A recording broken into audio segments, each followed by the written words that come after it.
3 invités avec nous chaque soir pour décrypter les mouvements de la planète marché. Louis Defels est à nos côtés, directeur général et directeur de la gestion collective de Gay-Lussac Gestion. Bonsoir Louis. Bonsoir Grégoire. Vincent Juvin avec nous également, stratégiste chez ING. Bonsoir Vincent. Bonsoir Grégoire. Moi j'ai entendu hantavirus et je m'étouffe. Donc... C'est vrai, effectivement. Bon, on n'en est pas encore à reporter des masques, mais bon, le marché semble quand même considérer qu'il y a matière à faire progresser des producteurs de vaccins, comme nous le rappelait Pauline il y a un instant. Et notre troisième invité ce soir, Mathieu Barrière, co-responsable de l'allocation d'actifs d'Odo BHF Asset Management. Bonsoir et bienvenue Mathieu.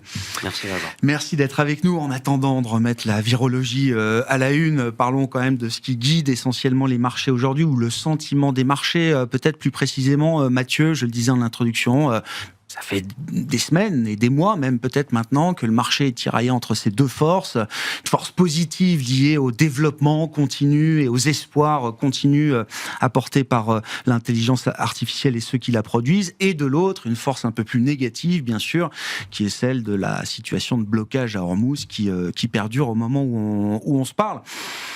Au final, les marchés semblent s'y retrouver dans cet équilibre, puisque les marchés d'actions, notamment, battent toujours des records plus élevés aux États-Unis, en l'occurrence. Alors, au niveau global, oui, tiré par les États-Unis, il y a effectivement ces deux tendances. Alors, si on prend un peu de recul, qu'on revient quelques mois en arrière, c'est vrai qu'il y avait une petite pause à la fin du premier trimestre 2026 sur l'IA, avec finalement un peu, mais de manière très temporaire, une prime aux entreprises qui, justement, mettaient un petit bémol sur le CAPEX. Et puis, ça a vite disparu. Et de nouveau, le CAPEX est bien récompensé boursièrement. De l'autre côté, il y a ce stress toujours sur la logistique et Hormuz. Et là aussi, il y a des petits changements de dynamique. C'est-à-dire qu'on a observé un très fort démarrage des valeurs pétrolières, qui finalement ont monté plus vite peut-être que ce que anticipaient les marchés pétroliers eux-mêmes. Quand on regardait le prix du pétrole, alors à acheter pour demain, on ne connaissait pas exactement le prix. La livraison dans quelques semaines, on a ces chiffres qu'on évoque, 95, 115 $. Mais quand on regardait des contrats de livraison à plus long terme, qui sont un peu tordus avec des effets structurels offre-demande, ils n'avaient pas vraiment monté. Finalement, le marché nous disait il y a un mois que le pétrole, en 2031, il serait à 60 $. Là, finalement, sur ce dernier mois, on a observé des valeurs pétrolières qui stagnaient dans un climat très volatile, un peu en fonction de l'actualité du jour. Et puis, par contre, le marché pétrolier lui-même qui commence à intégrer que ça peut effectivement avoir des effets durables sur la production pétrolière.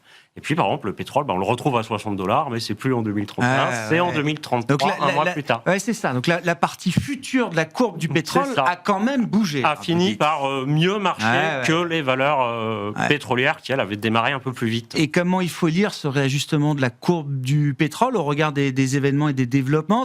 Le marché commence à considérer une situation qui s'enlise. C'est vrai que ça fait 2 mois et demi que ça dure. Donc est-ce qu'on peut déjà parler d'enlisement ou en tout cas une situation qui n'est pas prête de revenir à la normale avant un certain temps là? Il y a peut-être un peu de ça. Il y a peut-être aussi un effet très micro avec finalement des producteurs et vendeurs de matières premières qui voient leur coffre se gonfler et se disent que leur politique de couverture, ils ont peut-être pas besoin de les faire aussi systématiquement et de vendre du pétrole aussi peu cher dans un futur lointain.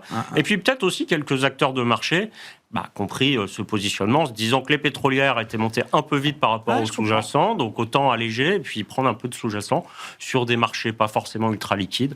Ça peut expliquer des variations de quelques dollars. On est toujours, à chaque jour qui passe, de blocage d'Hormuz, j'entends, on est toujours face à une situation où on voit augmenter des risques extrêmes, alors qu'ils ne sont pas des risques centraux de scénario central, mais des risques extrêmes qui augmentent chaque jour qui passe. On voit des risques extrêmes, et ce qui est intéressant, c'est que le marché les digère bien, voire se met à les aimer du côté equity. Alors c'est assez logique, finalement, en tant que porteur equity, on aime bien la volatilité, porteur crédit, on n'aime pas la volatilité. On a évoqué cette modification de la tendance sur le CAPEX. Ce qui est intéressant, c'est sur le Nasdaq, qui traque effectivement les marchés depuis 3-4 semaines. On observe dans un marché qui monte, le prix de la volatilité qui non seulement ne dégonfle plus, mais même la semaine dernière remonte. C'est-à-dire que les journées où le Nasdaq monte, les options sur le Nasdaq remontent. Ce qui est un peu un scénario de short squeeze, on ne sait pas sur quoi ça va tomber. Voilà, un marché qui semble quand même très tendu avec des valorisations extrêmes quand on rentre dans les détails techniques. Donc à la question, cet équilibre, il est confortable ou instable ou inconfortable? Vous êtes plutôt dans l'idée que... Alors, il a l'air de s'auto-entretenir à court terme. Il y aura un moment de débouclage, comme toutes les stratégies de carry trade ou de momentum. Voilà, c'est peut-être pas encore le moment d'en sortir. Bon, difficile d'ignorer le momentum des marchés d'actifs risqués, des marchés d'actions, j'imagine quand même, Vincent, même si la discussion géopolitique peut vite nous amener à considérer quand même des risques et un horizon un peu compliqué, potentiellement économiquement compliqué également. Oui, mais enfin, ce qui drive le marché, on vient de l'évoquer, c'est le secteur technologique qui finalement est relativement peu sensible au cycle pour l'instant. Il vit son propre cycle. C'est un super cycle. Il n'y a plus de cycle dans la tech, là. Super cycle, on le verra. En tous les cas, il est moins tributaire, en tout cas, de l'environnement conjoncturel. Et le secteur spécifiquement des softwares, d'ailleurs, finalement, qui avait été fort massacré en bourse au mois de février, qui est un peu qui renaît de ses centres actuellement, et qui offre des caractéristiques intéressantes dans le contexte d'un conflit de longue durée. On est vraiment dans cette crise stagflationniste actuellement. Je pense que les investisseurs, ou en tout cas nous, on aime bien dans le secteur technologique et le secteur des softwares spécifiquement, le fait que c'est un bon hedge pour la stagflation. Vous avez finalement un marché, vous avez un nombre d'opérateurs limité, donc on est en plein oligopole. La capacité de fixation des prix, elle est tout à fait avérée. Et par ailleurs, vous avez une demande inélastique pour les biens et services qu'ils commercialisent. Donc, vraiment, vos abonnements cloud, vos abonnements peu importe. De 70% des revenus de Microsoft et autres sont des revenus récurrents. Donc, vous avez vraiment un secteur qui, dans le contexte actuel, offre une bonne protection aux investisseurs. Le secteur des softwares ou de la tech est défensif à certains égards. Plus que d'autres d'ailleurs, les soins de santé sont plutôt à la panne. Non, mais intéressant quand même sur le secteur des logiciels, parce qu'on a parlé ici, je pense depuis l'été dernier, de ce phénomène que certains analystes ont baptisé le SaaSpocalypse, le SaaSmageddon, le SaaS bashing. On l'a acheté. Là, on est en train de revenir vers un truc un peu plus SaaS-loving, quoi. Oui, et tech est vraiment... on redécouvre les vertus quand même de cette industrie, de ce secteur du logiciel, malgré la menace de l'intelligence artificielle. Il y aurait même presque finalement un secteur qui devient un peu un secteur utilities à certains égards, où on a une relativement bonne visibilité sur les revenus récurrents du secteur, c'est ce qui faisait la avec force une capacité de se protéger contre l'inflation. On a un secteur qui, du fait du CAPEX, est plus intensif en capital, mais enfin, qui est objectivement moins endetté qu'un secteur comme les utilities. Donc c'est vrai que ce secteur, on continue à le privilégier, et en tout cas, à l'heure où on s'interroge, cette concentration autour de l'IA et ainsi de suite, en tout cas, d'un point de vue financier, il n'y a pas d'inquiétude à avoir. Enfin, on peut se poser des questions sur le futur de l'IA et d'un point de vue technologique et d'un point de vue impact sociétal et économique.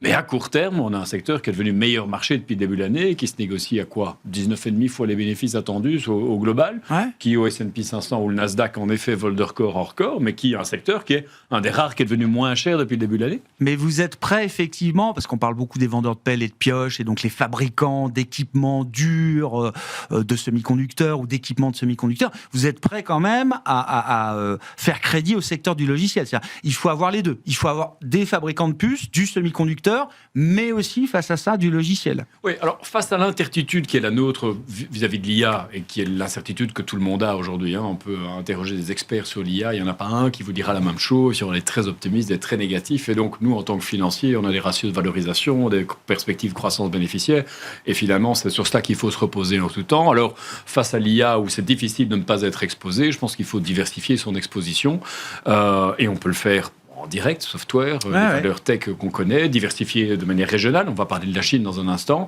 On l'a fait, on peut le faire de différentes manières. On en parlait off-plateau, on peut le faire via Hong Kong, via Shenzhen, peu importe. Mais enfin, on peut le faire de manière verticale, en effet. Les fournisseurs d'énergie, les data centers, les bâtiments. Moi, je vois qu'il y a une classe d'actifs qui, cette année, fait des... Il y en a pour tous les profils de risque, en fait. Excellente performance. L'immobilier, qui n'avait pas fonctionné en 2022. Cette année, l'immobilier fait le job. Segment particulier de l'immobilier qui est attaché au data center. Mais évidemment, et qui pousse le secteur dans son ensemble.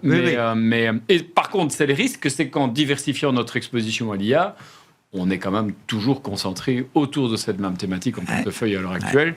Et donc là, évidemment, l'avenir nous dira évidemment si c'était pertinent. Louis, vos commentaires, votre sentiment de marché là entre Hormuz et l'IA, et puis à l'issue aussi de la saison de publication d'entreprise, qui est votre matière première pour une maison de stock picker comme vous. Ah mais c'est juste hallucinant, c'est vrai que c'est complètement normal qu'on ait rebondi aussi fort. Est-ce que vous avez vu quand même les résultats des entreprises du S&P? C'est du jamais vu, c'est sorti à plus 26%. Des meilleurs trimestres. C'est 2 fois supérieur à ce jusqu'au l'an dernier. Après, attention, il y a les mark-to-market, vous savez, ce que l'Amazon et tout ont investi dans Anthropic et dans OpenAI, donc ça a revalorisé, donc ça a expliqué quasiment 10% de bénéfices supplémentaires, mais quand même... Les investissements financiers se retrouvent qui se effectivement sont magnifiés. eux-mêmes remis, valorisés à la nouvelle valorisation, ce qui a amplifié la croissance des bénéfices par action. Mais quand même, 26%, on attend 22% de croissance des bénéfices par action cette année au S&P, encore 14 l'année prochaine. Tout ça, voilà, par les fameux hyperscalers et les investissements. Il faut savoir qu'aujourd'hui, le S&P, c'est 1800 milliards d'investissements de CAPEX sur le S&P global. Ça a encore augmenté à la faveur des publications des GAFAM. Donc, chacun a annoncé un petit supplément, une enveloppe supplémentaire. Ouais, dont 680 milliards en effet pour les hyperscalers. Donc tout ça, c'est en forte hausse de 84%. C'est énorme. Hein. Parce que quand vous mettez ce chiffre par rapport au PIB, c'est 5,7% du PIB. Dans les années passées, c'était plutôt à 3%. Donc vous avez vu l'inflexion positive qu'il y a dessus. C'est normal que les valorisations soient fortes. Et en 2027, l'année prochaine, on part encore de 840 milliards pour les hyperscalers. Donc ok, certes, l'effet de base est de plus en plus élevé. Donc l'impact additionnel sur la croissance sera plus faible, mais c'est quand même impressionnant. Donc c'est vrai qu'après, voilà, c'est surtout les semi-conducteurs qui en ont bénéficié énormément. Donc voilà, après, ce qui est assez intéressant, c'est qu'il y a toujours le débat, est-ce qu'il faut investir aux États-Unis ou en Europe? Nous, qui sommes plus une maison voilà, de small et mid-cap européenne, voilà, évidemment, on n'a pas les Nvidia, on n'a pas tout ça, mais ça va commencer à arriver. On commence à arriver. Il y a SoftBank aujourd'hui qui a commencé à dire qu'il voulait investir en data center en France. Donc voilà. Et donc ce qui est bien, c'est qu'il y a quand même les dérivés secondes. Les projets vont et viennent. Hein. C'est-à-dire que des annonces de projets, il y en a eu, puis les projets se font pas, et donc d'autres projets arrivent. Non, il y en a. On a une société italienne qu'on aime beaucoup qui s'appelle Louvet. Là, ça y est, il vient de signer un contrat de 100 millions de dollars avec un hyperscaler qui est en panier. Et ça, c'était juste pour les prochaines années, qui pourraient être nettement plus élevés. Quand vous faites une société qui fait à peine 400-500 millions de chiffre d'affaires, vous voyez le boost additionnel. Parce que tous ces chiffres-là, aujourd'hui, on les voit dans les semi-conducteurs aux États-Unis, mais ils sont en train de couler tranquillement et que ça arrive en Europe. Et c'est pour ça que nous, la thématique de l'électrification, il y a des très belles sociétés en Italie, en Grèce, où tout le monde connaît Prysmian, un exemple. Par exemple, nous, on adore Synergy, qui fait la même chose en câble. En Grèce, personne ne la connaît. C'est vraiment, ça marche très, très bien. Et du coup, c'est moins cher ? C'est moins cher, surtout qu'il y a plus de croissance, parce que le problème de Prysmian, c'est surtout une capacité. Il y a un moment, leurs usines, elles sont à fond, ils doivent avoir les bateaux pour pouvoir mettre les câbles au fond de la mer. À un moment, il y a des problèmes de capacité. Ouais. Et c'est pour ça que peut-être que la France, qui elle aussi a un réseau électrique, pourra bénéficier, parce que en effet, les capex, on les a toujours pas vus en Europe. Donc c'est vrai qu'en Europe, demain, avec le réseau EDF et le nucléaire, vous pouvez brancher les réseaux beaucoup plus vite. Parce qu'aujourd'hui, aux États-Unis, il faut le temps de tout refaire, ça prend beaucoup de temps. Donc c'est pour ça, dans le débat toujours US-Europe, évidemment, les États-Unis, c'est le marché phare. Hein, j'en parlais encore avec notre gestion privée en interne, en disant mais qu'est-ce que je fais de mes AMD du Nasdaq qui a plus 16% depuis le début de l'année, sachant que c'était plus 20 et plus 20 les autres années. Donc c'est vrai que voilà, nous, quand on travaille avec Jean-Pierre Petit des Cahiers Economy, il nous a toujours dit que quand le Nasdaq ou le S&P fait 20% 2 années de suite, pour que ça soit de nouveau double digit de croissance, c'est que c'est en bulle. Voilà, maintenant, la question, on dit est-ce que c'est en bulle ou pas? Évidemment, un jour, ça éclatera. Le jour où les hyperscalers abaisseront, on verra le problème de rentabilité. Parce que c'est vrai qu'aujourd'hui, tous les capex sont faits avec les free cash flow passés. Ouais. Et même aujourd'hui, ils sont en train de dépasser. Donc le problème du crédit qu'on a eu sur les software, on reviendra un peu. On l'a vu sur Oracle. Donc pour l'instant, c'est l'euphorie, tout le monde est content. C'est quoi les signaux qu'il faut surveiller dans ce genre de schéma de marché? Et Jean-Pierre Petit, qu'on adore ici, je crois qu'il vient bientôt d'ailleurs, nous parle d'économie de bulle depuis au moins 30, voire peut-être 40 ans maintenant. C'est un vrai schéma de marché depuis des dizaines d'années maintenant. Pour le moment, tant qu'on voit les investissements sont tant là, que le marché tant paye que les l'augmentation des capex déjà sont là, il n'y a pas de raison. Et surtout que les premiers capex commencent à faire des petits. On l'a vu dans les publications du premier trimestre, les Amazon, etc., les Microsoft & Co. ont commencé à faire des disons petits. Que ça a bien marché pour Alphabet, Google et Amazon. Surtout Alphabet. Alphabet qui est en train de rattraper d'ailleurs en termes de capi boursière Nvidia. Chez Meta, le marché, justement, ça montre un marché aussi un peu plus sélectif sur la manière dont ces capex sont monétisés, dont ces capex sont employés, etc. Ouais, c'est pour ça que Meta était le seul qui a été le plus sanctionné, parce qu'en effet, les autres sont des vrais bénéficiaires. Amazon, Microsoft et Google sont des vrais bénéficiaires. C'est eux qui vont bénéficier. En plus, ils sont directement investis chez OpenAI et Anthropic, alors que Meta, c'est plus eux, ils utilisent pour être à la page. Donc c'est un peu différent. Est-ce que ça veut dire que l'économie américaine n'a plus besoin du consommateur américain, Mathieu? Dans les chiffres du Q1, donc c'est 2% de croissance en rythme trimestriel annualisé aux États-Unis, une énorme partie de cette croissance est générée désormais par l'investissement dans l'IT, dans les logiciels, plus peut-être même que par que la consommation génère comme croissance supplémentaire. L'économie américaine et la politique, l'administration américaine a besoin quand même que le consommateur aille bien. Ensuite, c'est vrai que la croisée des chemins était assez favorable pour l'administration républicaine, avec un effet richesse qui repart. Finalement, une courbe de Beveridge qui aurait pu faire peur, et ça s'est bien passé. On a eu, certes, une diminution du volume d'emplois non pourvus, mais on a un taux de chômage qui se stabilise assez merveilleusement bien, aux alentours de 4,3, on est au même niveau qu'il y a 6-7 mois. On recommence à créer des emplois d'ailleurs dans des secteurs hors public et hors santé et éducation, qui étaient à peu près les seuls pourvoyeurs d'emploi ces derniers mois. On voit de nouveau effectivement un peu des regains de croissance du marché du travail dans des choses apparentées aux manufacturiers. Finalement, l'économie américaine s'en est bien sortie, tourne bien. Ce qui est aussi normal, si on reprend un peu de perspective historique, avec quand même 5-6 années de déficit budgétaire massif. L'impulsion budgétaire. Même si le multiplicateur keynésien commence éventuellement à être un peu faible, quand on a des inputs fiscaux de cet ordre de grandeur, forcément ça aide l'économie à ne pas tomber. Ce qui nous ramène à cette problématique de comment est-ce qu'on continue de financer ce déficit américain et comment on fait pour que les marchés ne s'en inquiètent pas. C'est peut-être l'objet en partie de la visite de Scott Bessent au Japon.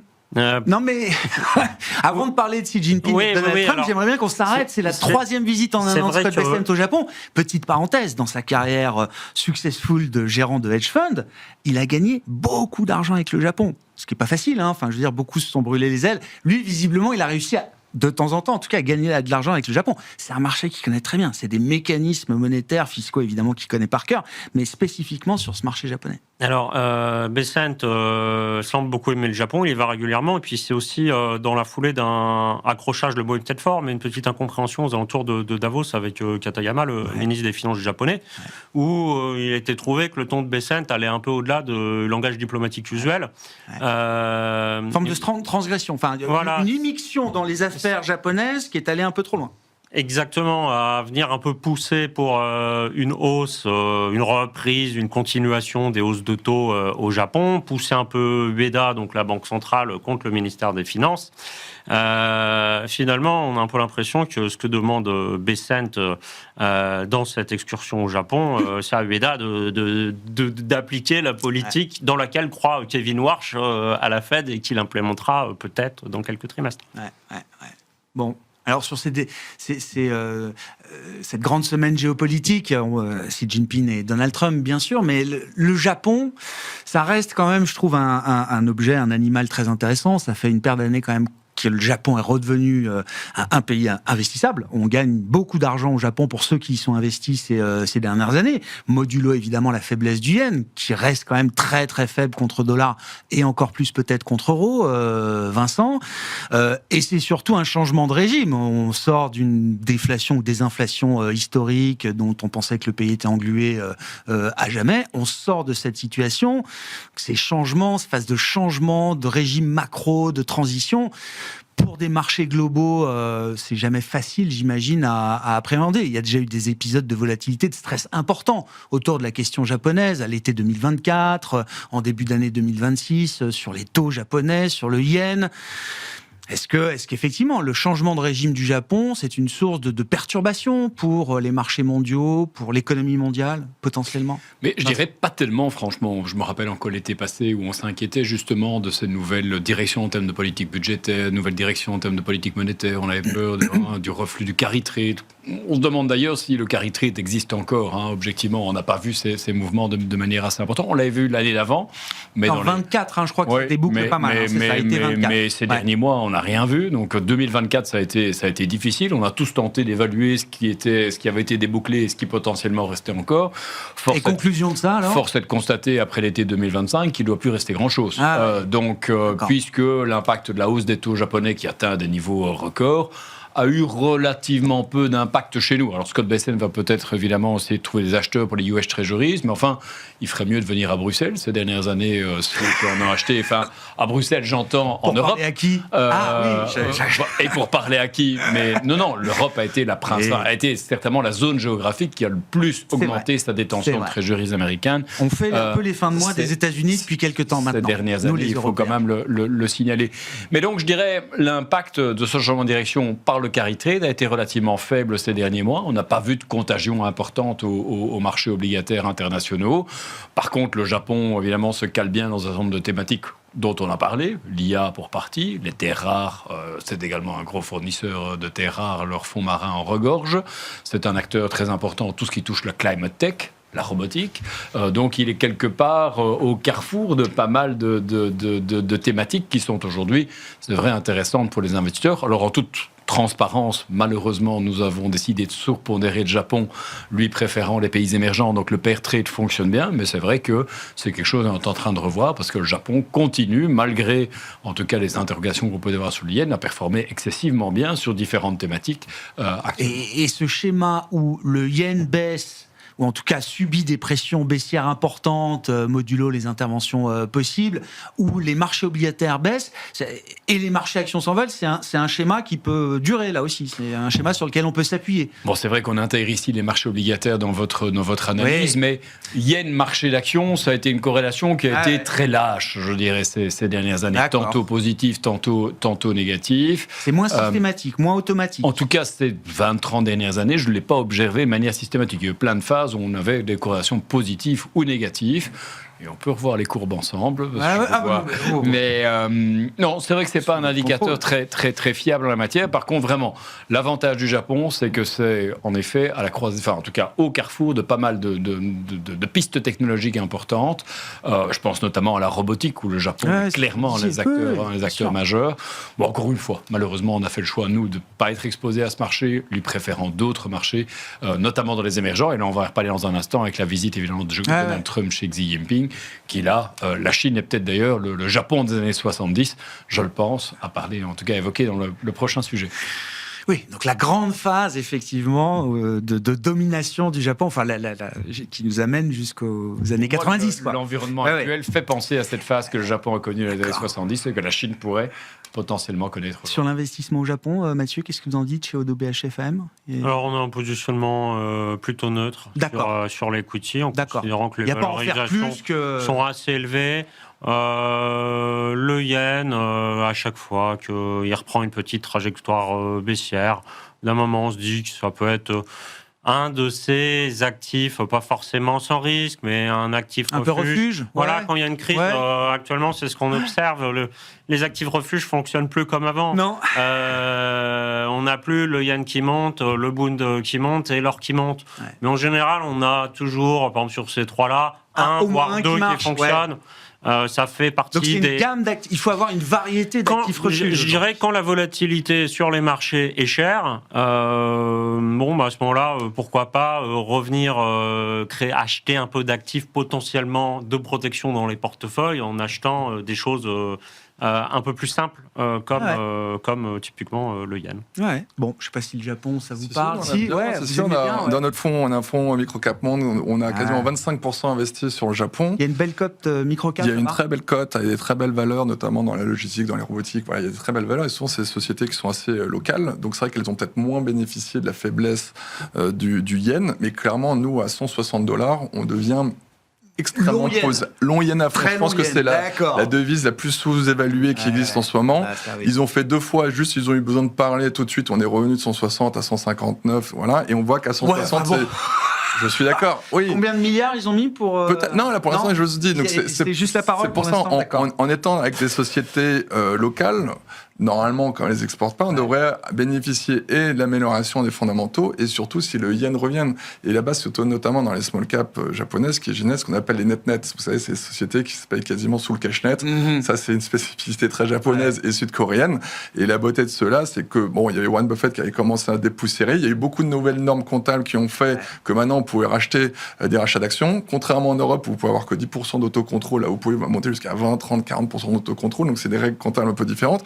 Et là, là, il y en a beaucoup qui réallouent, qui font des meilleures allocations du capital, qui annulent, etc. Et donc, de temps en temps, quand ça arrive, c'est tout de suite 10, 20, 30% assez rapide. Depuis quelques années. Voilà. Il y a un changement profond dans la manière d'allouer le cash de la part de ces entreprises japonaises. Il y a une vraie nouvelle allocation de capital. Donc, avant, de temps en temps, il y avait des dividendes, des rachats d'actions qu'il n'y avait pas du tout. Donc voilà, c'est vrai que quand on regarde, ça a fortement monté, notamment les large caps qui étaient exportatrices, mais c'est vrai que les small ont fait beaucoup moins, bien moins. Donc c'est pour ça qu'aujourd'hui, il y a un vivier de valeurs assez intéressant, à la fois sur les belles valeurs dans toutes les thématiques, on a parlé électrification, logistique, robotique, qui marchent très bien. Et sinon, en plus, nous on fait en supplément les petites net, pour bénéficier soit du yen, parce qu'on pense que le yen, on en parlait tout à l'heure, à $160, ça sera difficile d'aller plus bas, enfin on espère. Visiblement, c'est un seuil, oui. Ouais, c'est un bon seuil. Et si M. Bessent est là-bas, c'est pas pour rien non plus. Non, 3 fois en un an quand même qui va au Japon, c'est pas pour rien. Gardez la parole, oui, si vous voulez. Ouais. Donc dans la foulée, Donald Trump, Xi Jinping, je sais pas, alors évidemment, c'est la photo qui fera le tour du monde, etc., qui va focaliser beaucoup d'attention pendant 48 heures, de manière assez immédiate. Est-ce que les marchés auront quelque chose à retenir de cette rencontre dans un affrontement qui est déjà un affrontement annoncé comme séculaire ? De toute façon, nous on pense depuis le début que de détroit d'Ormuz, la fin s'arrêtera quand la Chine le dira. De toute façon, c'est la Chine qui sifflera la fin de la récré. Ah, mais complètement. C'est la Chine qui a commencé à dire à l'Iran, t'es gentil, tu vas au Pakistan, tu commences à négocier. Pour l'instant, de toute façon, le président l'Iran, Trump... selon le Wall Street Journal, a dit qu'ils accepteraient, quoi qu'il en soit, la proposition chinoise éventuelle sur la résolution d'Ormuz. Pour l'instant, ils n'ont pas le choix, parce que c'est vrai qu'aujourd'hui, c'est plus les petits pays qui gravitent autour de la Chine qui souffrent, qui, eux, sont plutôt importateurs, qui souffrent. Mais comme la Chine, elle est très exportatrice, pour l'instant, elle ne souffre pas trop, elle a des réserves de pétrole, elle n'a pas encore trop souffert. Donc, le jour où ça commencera à atteindre un peu, quand on a vu les derniers chiffres macroéconomiques en Chine, bon, ils sont peut-être un peu faux, c'est toujours difficile de voir la véracité des chiffres, mais ils sont plutôt assez bons. Donc pour le moment, c'est pour ça que c'est un peu la bataille entre les deux. Mais je pense que le président Trump, pareil, c'est quelqu'un qui aime faire les deals. Je pense qu'il y a une grande chance, et enfin je l'espère peut-être, qu'à l'issue de ce contrat, ils annoncent great guy, good deal, et puis on passe à autre chose. Et puis on passe à autre chose. Bon, le sort d'Ormuz se joue cette semaine à Pékin entre Xi Jinping et Donald Trump, Vincent. Potentiellement au mois de mai. Enfin, il ne faut pas oublier que finalement Donald Trump qui joue la montre, il a un pétrole à $4 le gallon aux États-Unis et que c'est le début de la driving season. Donc les Américains partent sur les routes là pour 2 mois et évidemment ça va évidemment faire mal. Donc on parlait de la consommation il y a un instant. C'est là maintenant qu'on va commencer à mesurer l'impact sur la consommation de ce prix élevé du pétrole. Donc ça, c'est vrai que c'est certainement une force de rappel. Est-ce que Xi Jinping sera une force de rappel ? Je ne sais pas. Mais en tout cas, il est certain que les cartes ne sont pas dans les mains des Américains et que potentiellement, c'est clair, les Russes ou les Chinois pourraient avoir plus de pression, évidemment, sur les Iraniens. Mais enfin, on imagine mal comment les Américains pourront se sortir à court terme de ce bourbier. On en revient à un nouveau pricing futur du prix du pétrole. Je pense qu'il faut de plus en plus admettre l'idée.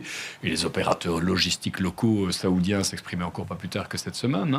Sur le fait que, même si on a un accord de paix demain, c'est plusieurs mois de prix du pétrole. C'est ça. Les perturbations vont durer encore avec les $100. Donc je pense qu'il faudra évidemment s'habituer à cela. Heureusement, notre économie, et a fortiori l'économie française, soit beaucoup moins énergivore ou intensive en énergie qu'elle ne le fut durant les années 70 ou autres. Donc je dirais le choc est plus limité. J'ai beaucoup aimé en effet votre parallèle sur l'économie française. Je pense que c'est peut-être en tout cas un des points à mettre en avant. C'est vrai que dans une Europe qui se cherche un futur énergétique, la France en tout cas montre quand même la direction et on peut imaginer qu'en tout cas certainement dans le développement de data center la France puisse potentiellement capter l'essentiel des investissements, ce que vous n'êtes peut-être pas conscient, mais hors de l'hexagone, c'est vrai que Belgique, Pays-Bas, des data centers, il faut des années d'attente pour en installer. Je sais qu'il y avait un énorme projet de data center dans le nord de la France qui était prévu et annoncé à l'occasion d'un dernier sommet Choose France, etc. Ouais. Ce projet, l'opérateur a décidé qu'il ne se ferait pas en France et qu'il le ferait plutôt aux États-Unis parce que ses intérêts étaient plutôt de le faire aux États-Unis. Non mais pour dire que c'est ce que je disais tout à l'heure, les projets sont annoncés, vont et viennent, tous ne se font pas. Mais par contre, partout ailleurs en Europe et spécifiquement en Europe du Nord, je peux vous dire qu'en Belgique, aux Pays-Bas, il faut 5 ans d'attente pour connecter un nouveau data center sur le réseau. Donc là, je veux dire, c'est même plus des négociations. Enfin, je veux dire, 5 ans, c'est rédhibitoire pour la plupart des investisseurs. Ouais, bon. Je reviens à mon petit sommet Xi Jinping-Donald Trump, qui est dans le contexte actuel. Je souscris bien volontiers aux analyses qui ont été faites. Et puis, effectivement, c'est intéressant de se dire que d'un côté, Trump a la problématique de l'essence qui est à $4 le gallon, parce que l'impact en Chine Le dernier, c'est que l'inflation est remontée, ce qui est plutôt une bonne chose, de 1,1 ou 1,2 à 1,3 sur une année glissante. Donc finalement, il n'y a vraiment pas le feu au lac. En Chine, voire même, on pourrait imaginer que ça les éloigne un peu de la trappe à liquidité. La Banque centrale chinoise n'a pas les mêmes cryptes de lecture, ils n'ont pas forcément besoin de 2% d'inflation.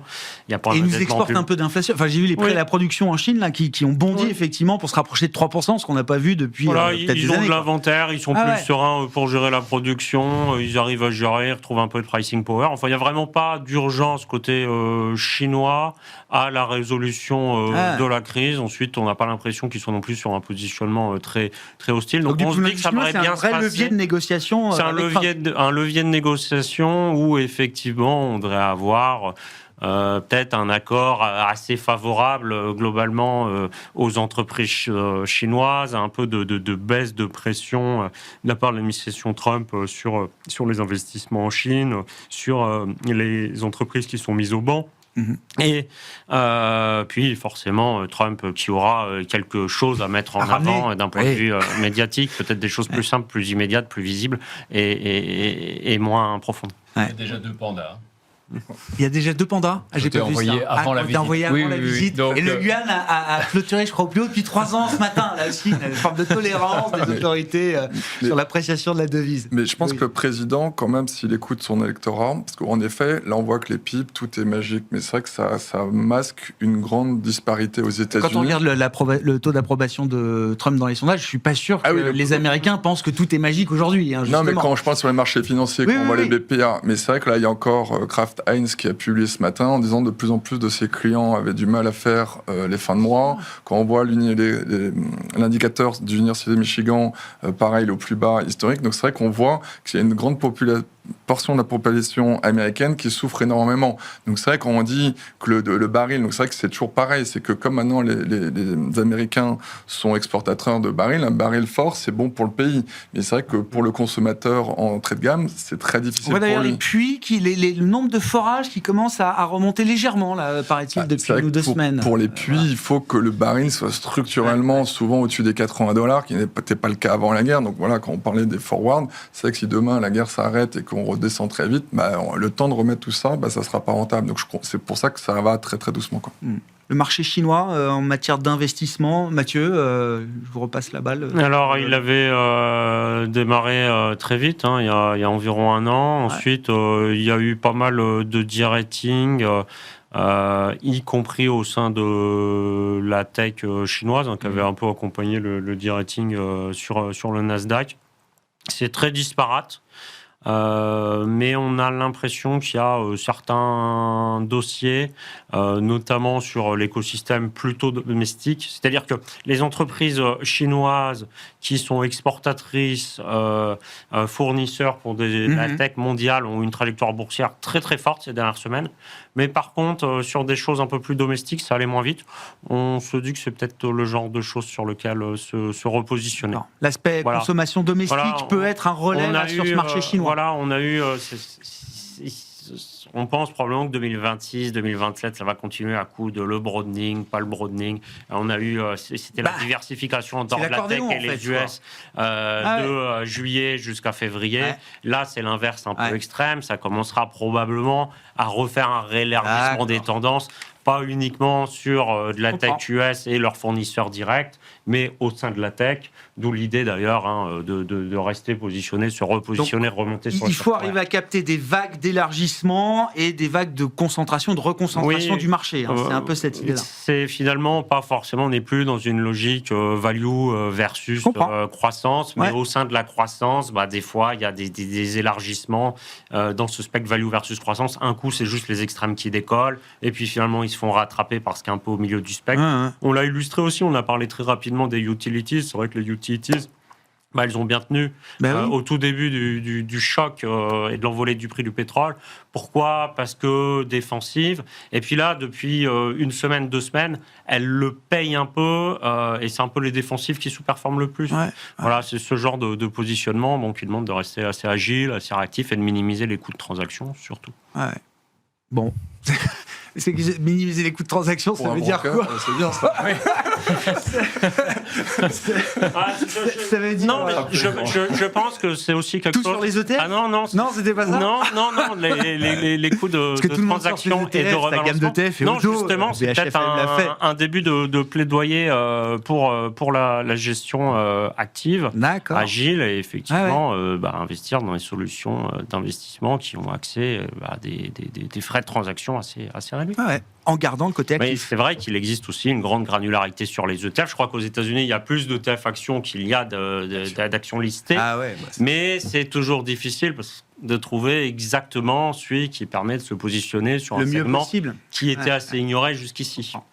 Bon, Vincent, en matière d'allocation, de stratégie ou tactique d'investissement, je ne sais pas s'il faut parler tactique ou stratégie là. D'ailleurs, pour éviter les frais de transaction, on est plutôt buy and hold sur la Chine, et depuis, en tout cas sur les émergents de manière plus large, et ça nous réussit bien, c'est le meilleur marché depuis le début. Et il faut quand même être transparent, la Chine n'est pas le meilleur contributeur à cette performance, ou en tout cas, la Chine a plusieurs visages, selon l'indice qu'on choisit. Alors la Corée est dans les émergents, qui donc sont évidemment, très disparates, la Corée aide beaucoup. Avec quand même des attraits un peu différents. On reste très dans cette dynamique qu'il y a, mais n'empêche, les pays émergents, et je pense de plus en plus sur la Chine, devraient reprendre le flambeau.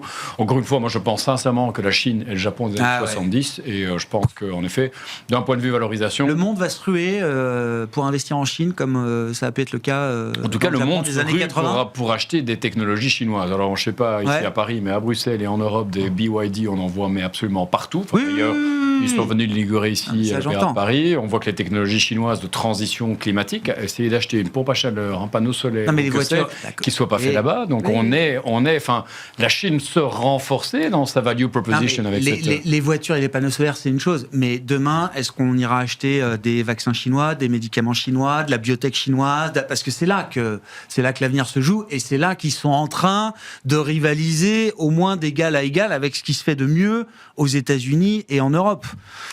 On découvre qu'ils savent faire des voitures, mais... On le fait déjà par ailleurs, et on l'a vu pendant le Covid, quand on avait déjà externalisé pas mal de pans de notre système de production de médicaments en Chine, et c'est d'ailleurs ce qu'on a depuis lors essayé de rapatrier, et donc on y reviendra assez vite, je pense. Le vrai problème de l'Europe, c'est que c'est une passoire par rapport à la Chine. Là, on avait une société, Bonduelle, qui a publié, qui a fait un gros warning. Pourquoi ? Parce que les Chinois avaient produit trop de maïs, et malgré la barrière commerciale, ils ont tout envoyé en Europe, et ils ont détruit les prix à perte, ils n'ont rien à faire, ils ont fait du dumping total. Donc là, c'était la semaine dernière à la conférence TPI Cap, donc on a vu une société qu'on aime beaucoup qui s'appelle LDC, vous savez, qui font les poulets, donc la Belle Rouge, Marie, la volaille, aussi les traiteurs. Ils nous ont dit qu'il faut faire hyper attention, parce que les Chinois, ils n'en ont rien à faire. Vous avez vu ce qui s'est passé sur le poulet là, à Saint-Ouen, etc. Là, c'est le poulet chinois qui arrive congelé. Ça vient des pays de l'Est, là. Ça, c'est les pays de l'Est. Mais c'est vrai que les Chinois commencent le poulet, mais heureusement, c'est du surgelé. Alors qu'en France, on voit que c'est surtout du poulet frais. Mais voilà, quand on arrive, il dit les Chinois, ils n'en ont rien à faire. Même avec des tarifs douaniers, ça revient quand même moins cher, et ils y vont quand même. Donc après les voitures chinoises, le poulet chinois. Mais il y aura... Non, le poulet, heureusement, on est un peu protégé. Mais il y a rien n'est laissé au hasard avec les Chinois, quand même. Merci beaucoup, messieurs. On s'arrêtera là pour ce soir. Merci d'avoir été les invités de Planète Marché ce soir. Louis Defels, le directeur de la gestion et directeur de la gestion collective même de Gay-Lussac Gestion. Vincent Juvin, stratégiste pour ING Belgique. Et Mathieu Barrière, co-responsable de l'allocation d'actifs d'Odo BHF Asset Management.